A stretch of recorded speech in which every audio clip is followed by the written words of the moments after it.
Hello, and welcome to the Community IT Innovators Technology Topics Podcast, where we discuss nonprofit technology, cybersecurity, tech project implementation, strategic planning, and nonprofit IT careers. Find us at communityit.com.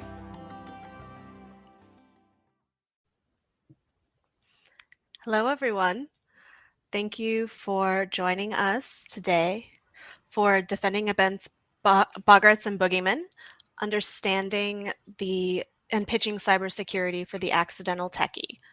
My name is Sarah Wolfe. I am the sales manager from Community IT, and I use she, her pronouns, and I'm living on Anacostan land.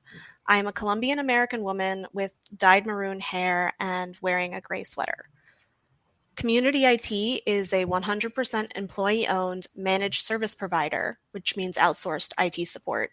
And we have worked exclusively with nonprofit organizations for over 20 years, and our mission is to help nonprofits accomplish their missions through the effective use of technology.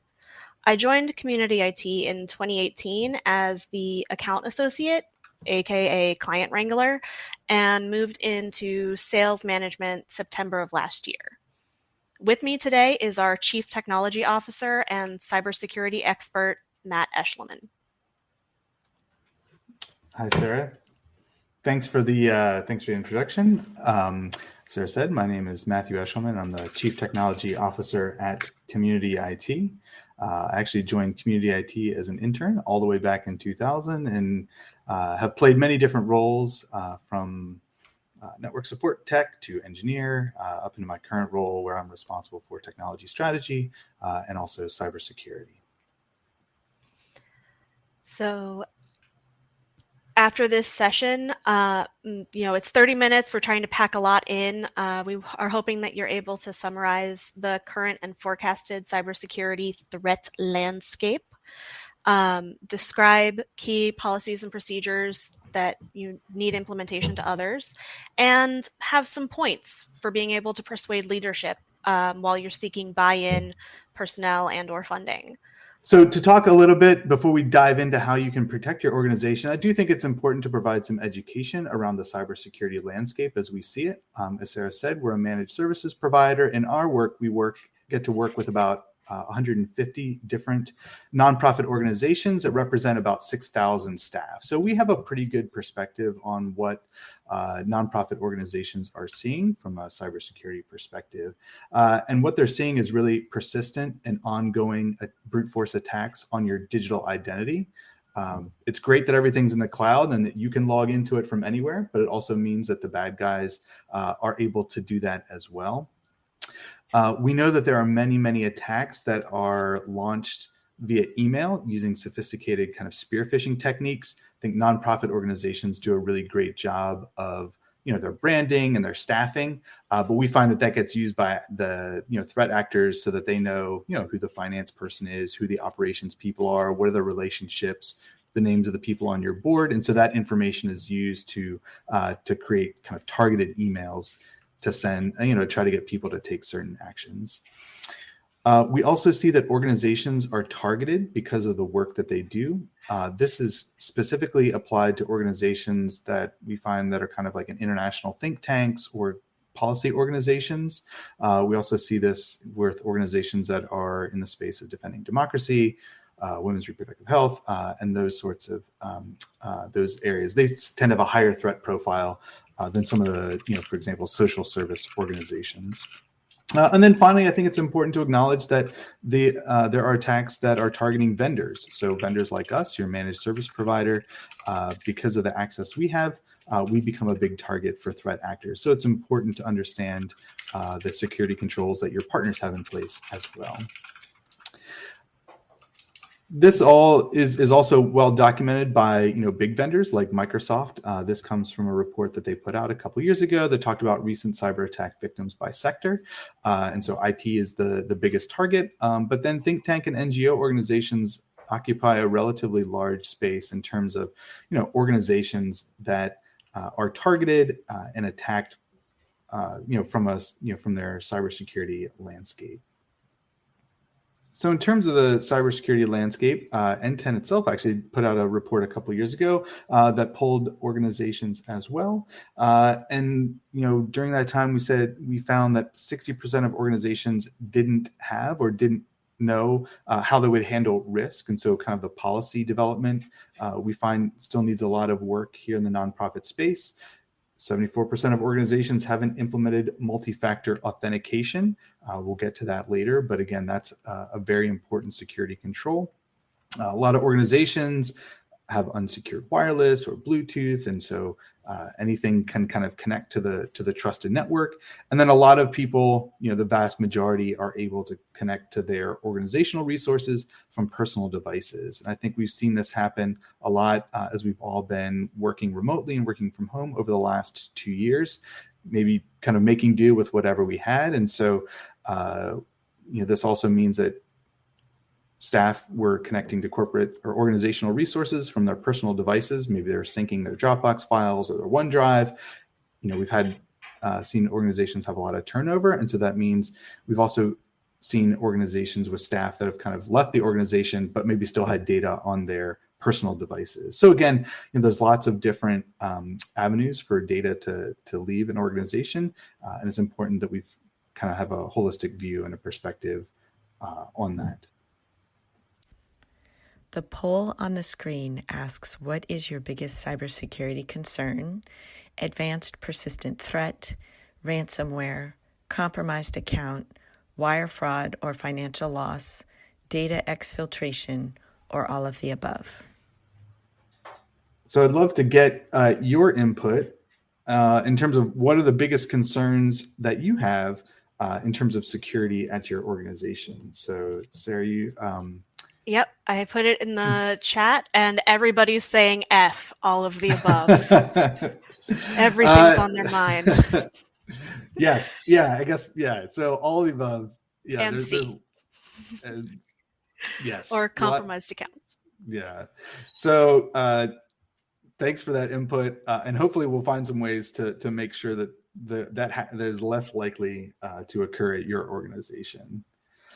So every year, Community IT for the last 3 years, and we're working on just putting the final touches on our fourth report, but we generate a nonprofit incident report based on all of those 6,000 nonprofit staff that we support to see just how many incidents have occurred and that we've responded to over time.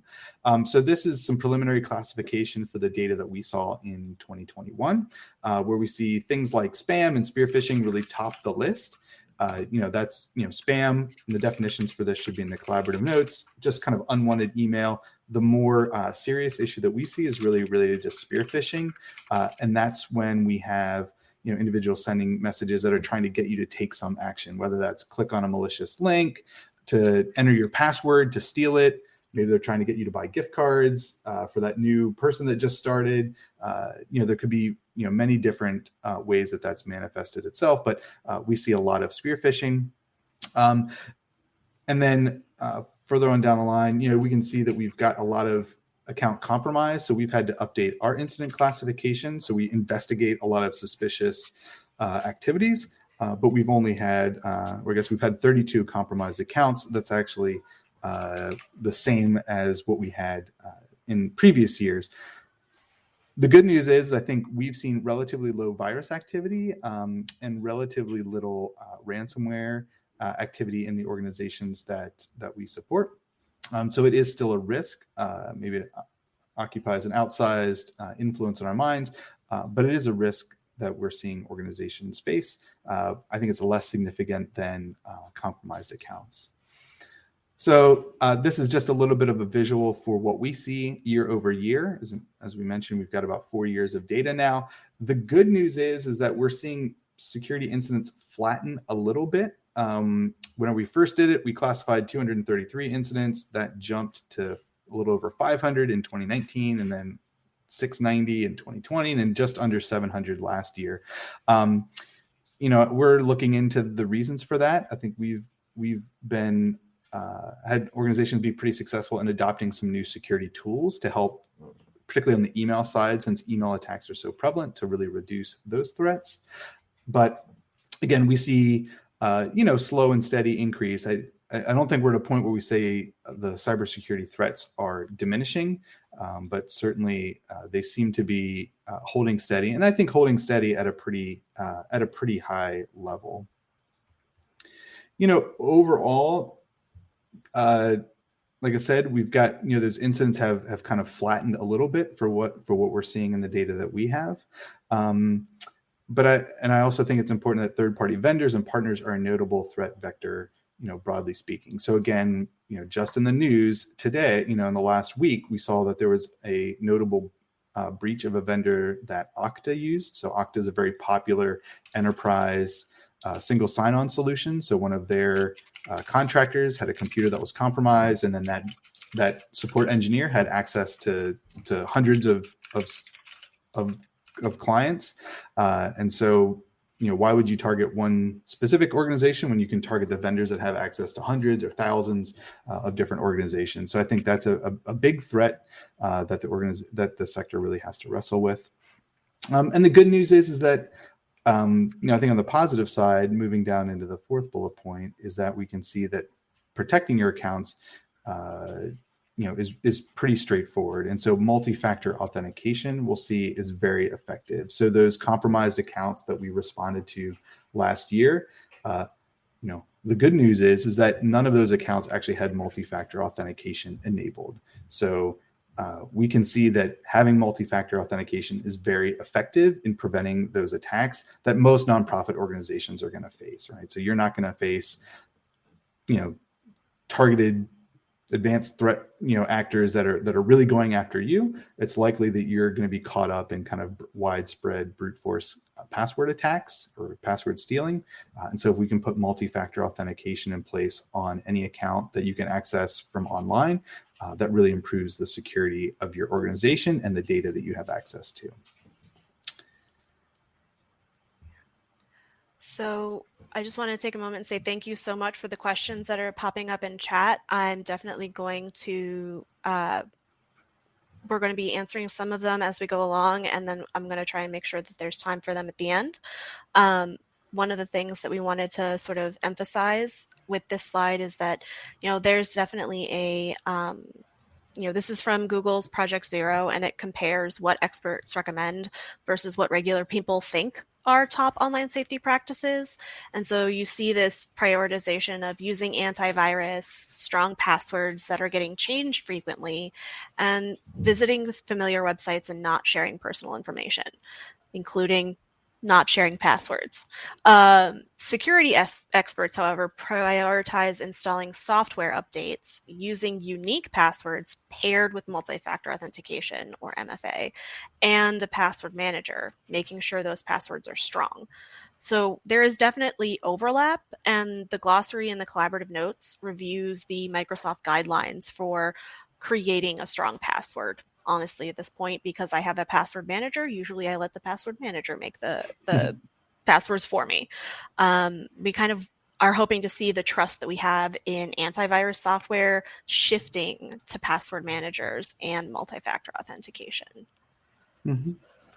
Yeah, I think that's great. The use of the password manager is really, I think, a good way to make that password generation really easy, because for each site that you go to, you can generate a new unique password that doesn't get shared between systems. So again, if one system gets compromised, then you're not immediately worried that all the other places where you use that password are going to be at risk as well. So I think that's really good advice, and I'm it's nice to see that represented here in the graph.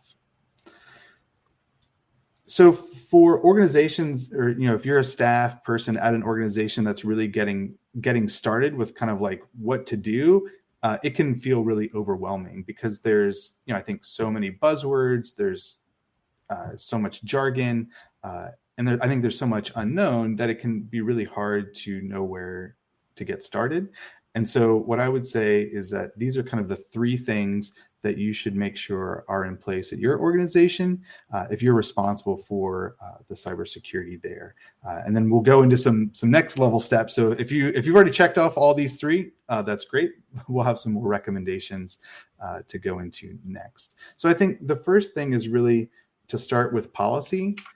maybe it sounds funny as a tech company that, we want to start with policy, but I really think that having a good IT acceptable use policy in place first can help build that foundation for making good technology choices later on. So, it can help define things like, what is your password policy? Which information systems do you use? How are you handling the use of personal devices in your organization? So again, having a conversation in your organization about those topics and coming to agreement on it is a great place to start, because it helps you identify, which projects or which things to prioritize. The second thing that I would suggest doing is implementing security awareness training. We've got some links here at the end, I think in the collaborative notes as well. But security awareness training is a great tool because it really educates and empowers your users. So there's no shortage of fancy tech that you can throw at spam and spear phishing, but really the best resource are your staff, and making sure that they feel competent and trained so that they can identify those malicious messages that are invariably going to land into their inbox, no matter what you put in place to go in front of it. So again, there's some free training resources out there. So I would say the Stay Safe Online is a great place to go to get started with some free resources. We've published some resources as well for some basic security awareness training that you can use to provide education for your staff so that they can identify, how to hover over a link to make sure that it goes where it's supposed to, how to look for messages that may be obfuscating the sender. And some really basic information that just gives that additional level of comfort whenever you've got staff looking through and trying to evaluate, is this message legitimate or not? And then the final piece that is on our list is multi-factor authentication. So again, if there's one thing that you can do to really have a meaningful impact in the security of your online account, is to implement that multi-factor authentication. So it is easy to do. It's also free. So for organizations, if you're in Google Workspace, you can implement it for free there. If you're an Office 365 customer, you can implement it for free there as well. If you go to our YouTube channel, there's a short video that I've put together that walks you through the entire process of turning on multi-factor authentication for Office 365 and getting it set up in the most secure way that you can. So if you've already done all those things, and that all seems like easy stuff to do, these are the additional steps that we would recommend making sure that you have in place at your organization. So these are what we would consider our foundational IT security controls. So making use of a password manager, again, so you can generate unique and strong passwords for each site that you go to, is an important step to take. Making sure that you have backups. This may seem old school and kind of a basic control, but again, it's important that you have an understanding of what your organization's backup requirements are, what is provided by the online platform that you're using, and does it meet your organization's requirements? So again, if you're using Office 365 or even Google, you may need to have a third-party backup solution so you can get your data out and put it into a different platform so that you can retain that data for a year or for 7 years or whatever your ordinance requirements are. I've got a couple acronyms here for MDM, which is mobile device management, and RMM, remote management and monitoring. Again, just to ensure that the devices that you are using to access information are protected and up to date. We have some recommendations around spam filtering and business email compromise, website protection. Again, we like to use a vendor called Cloudflare as a way to provide some protection in front of your organization's website. And then finally, if you've already got that IT acceptable use policy, the next steps would really be to look at and define your organization's data privacy, incident response, and then looking at cyber liability insurance as a way to make sure that you have everything covered there.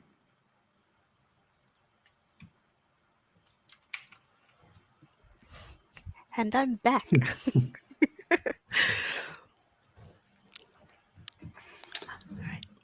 So I would say in terms of getting started, there's no one right way to do it. I think this is really dependent on your organization and kind of the org culture.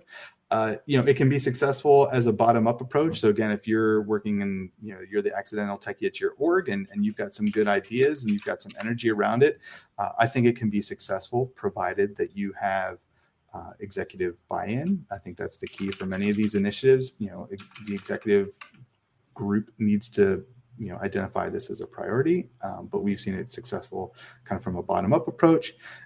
It can also be effective from a top-down. I think boards are being very, much more engaged around the topic of cybersecurity and making sure that the organizations are well protected. And so you may find some resources at your board that you can ally with to help move some of these initiatives forward. Yeah, so the other thing is, gather support. You don't want to be the only one who's trying to, rally the bell. So one of the things that you can do is leverage your existing requirements. A lot of times, cyber liability insurance has requirements that need to be met in order to qualify. Things like learning management trainings and manage backups. Also, there are sometimes software requirements. Salesforce in February rolled out a requirement that everybody used MFA to access their database. If you're able to, establish an IT working group. Smaller organizations, if there are only 4 of you, once a month, make a meeting that's devoted specifically to identifying your IT needs and planning for how you're going to meet them. For larger organizations, try and have each department represented by somebody and have those conversations as well. Connect with a partner, either internally or externally, who can help not only with implementation, but also training, that change management question that came up earlier, and management, because it's not a one and done thing. You've got to constantly be keeping things updated. And then since, boards are accountable for the organization, we're actually seeing more cases where the boards themselves are proactively asking about the cybersecurity controls in place at the organizations they are working with. So you might have some allies there, particularly if you do have a governance committee, and that can help to improve making cybersecurity a priority. So in terms of making that pitch to whoever's making the decision or making the decisions, I think it's important to understand that cybersecurity incidents are on the rise and that they're costly to respond to. So recent industry data shows that small to mid-sized organizations, it costs about $150,000 of direct expense to react to a data breach or a security incident at an organization. So, our eyes kind of glaze over at the Colonial Pipeline hacks and millions of dollars. But for small and mid-sized organizations, the number is $150,000, which is, a significant amount of money to have to deal with.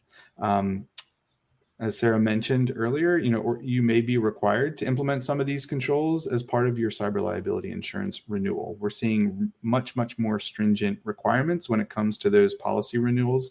That started about 6 months ago, as cyber liability insurance vendors are in a situation where they are paying out much more in claims than they are receiving in fees, and so they are really ramping up the requirements for what it takes to get coverage issued.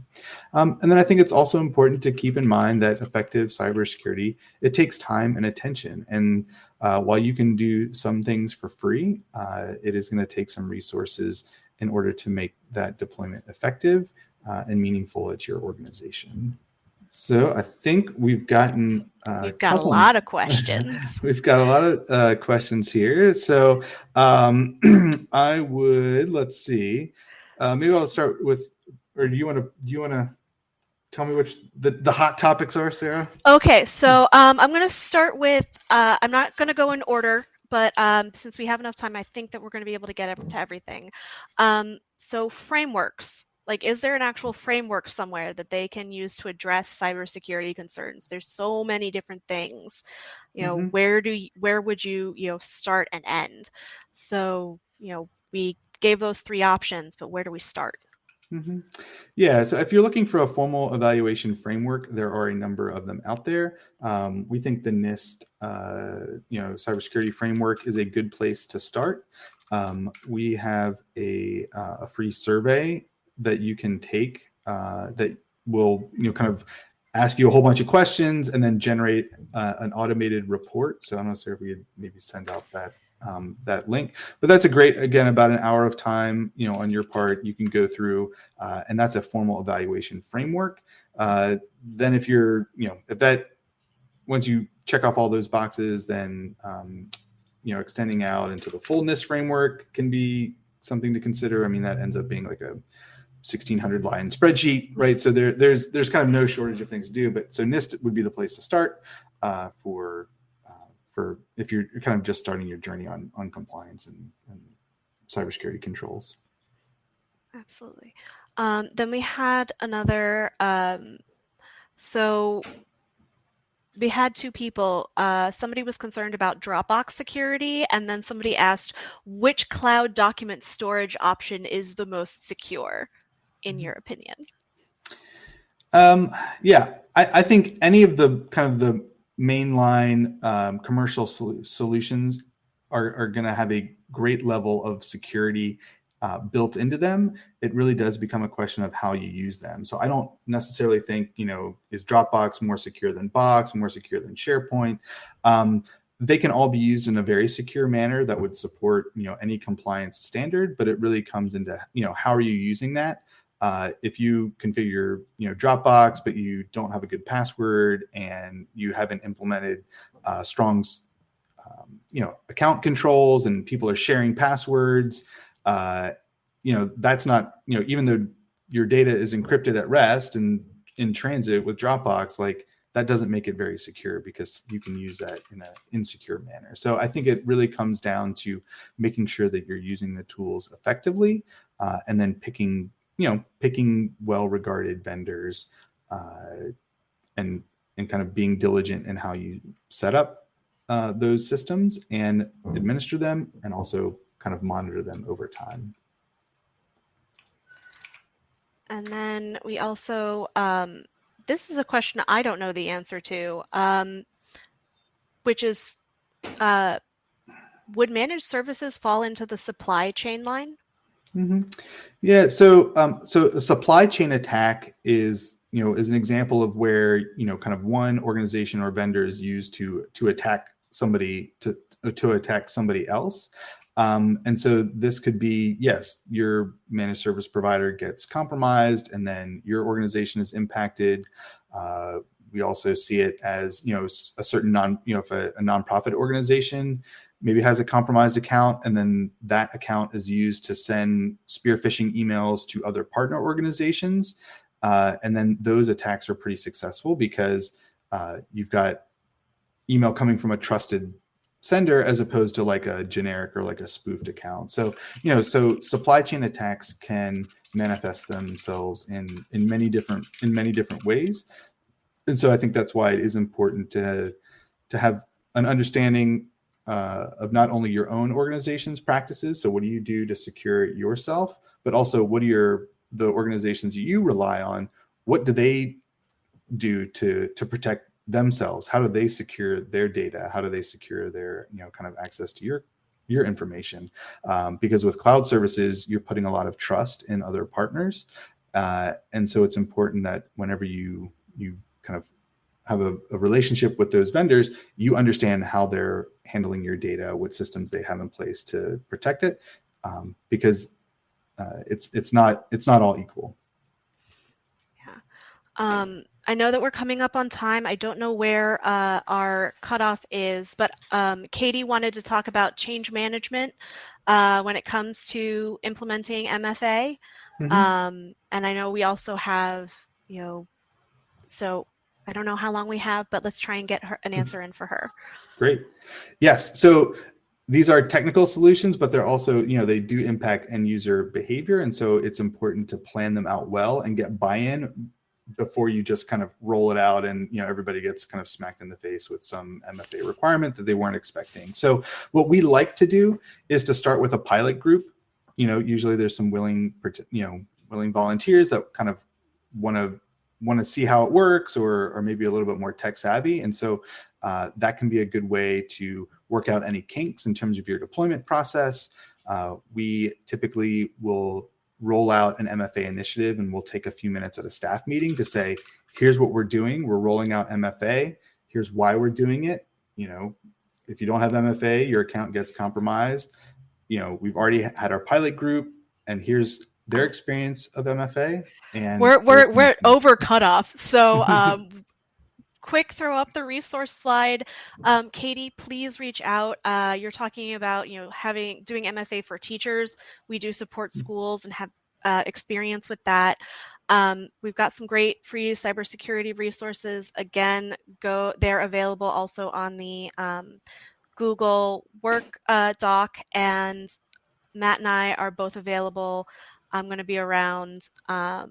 Thank you so much for your time and attention. And please do not forget to do your session survey, because if you do your session survey, and it goes well, we know what to improve, and we also get maybe asked back next year. So thank you so much for your time. Great. Thank you. It's been great to join you today. Thanks. Community IT does these free webinars and podcasts for our community, and we love sharing our knowledge and experience. If you have more questions or are having trouble with your IT at your nonprofit, please get in touch with us on our website, www.communityit.com, so we can start a conversation or schedule an assessment. Downloading any of our free resources there will get you signed up for our webinar reminders, and you can attend our next webinar in real time and ask our experts your own questions. If you love podcasts, please subscribe and leave us a rating to help others find this leadership resource for nonprofits.